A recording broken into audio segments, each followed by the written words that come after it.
Ontario opposition leader Marit Stiles was in Durham this morning, where she took aim at the Ford government's plan to develop the Greenbelt in the wake of a scathing Auditor General's report. Also, Ontario's two largest teachers' unions say they plan on holding strike votes in the fall. Well, for more on this, we're joined live by provincial opposition leader Marit Stiles. Thank you so much for joining us. Lots to tackle. Let's start with the situation with the teachers. Obviously, you've been very outspoken against the education minister, and now we're just, a couple weeks away from school starting. What's your take on this situation when it comes to the education front, and where is the province you might feel is dropping the ball?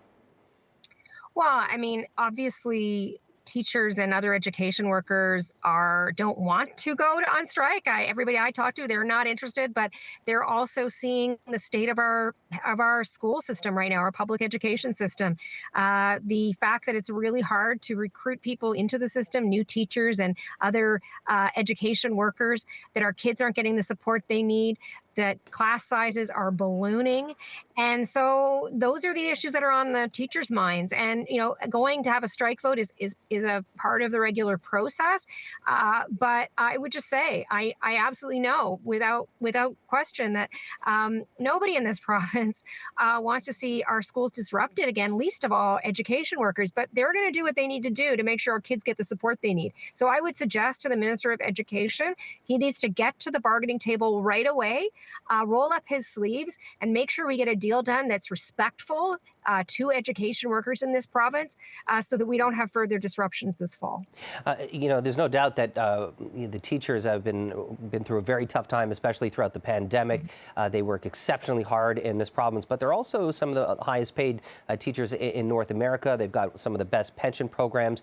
Do you think that when it comes to some of the sticking points, when it comes to wages and benefits, that that the unions are asking for too much, or do you think that what they're asking for is fair? Well, look, I mean, first of all, education workers, including teachers, make different salaries depending on where you are in this province. And of course, we all know that the cost of living has gone through the roof.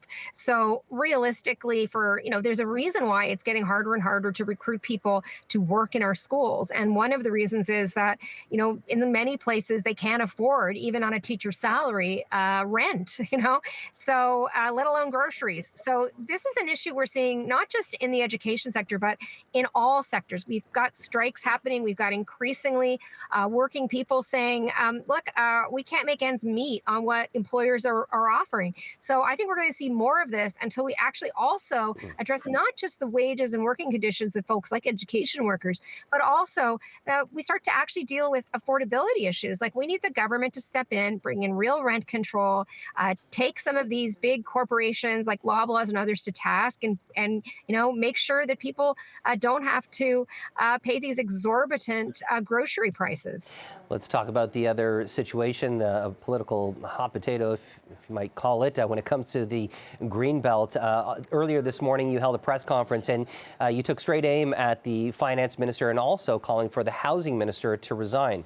Why are you making that call?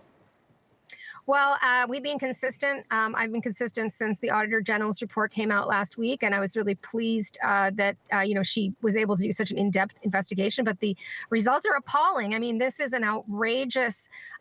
This government's actions have been outrageous, and at the end of the day, it's the housing minister should resign, and if he won't resign, the premier should fire him. And I've asked as well. We've asked for the legislature to return, because we want to make sure that the government can come back and do what they say they will not do, which is reverse course on carving up the Greenbelt. This is not about housing. The government is trying everything to deflect from what has really gone on here, which is outright corruption and collusion, right? They're giving away basically $8.3 billion in a land grab to a few developers who are connected to the Conservative Party. It's unreal, and we really need a government that people can trust, that they know is going to stand up for them, and especially at a time when people are struggling so much. Marit Stiles, we appreciate your time. Thank you so much for joining us.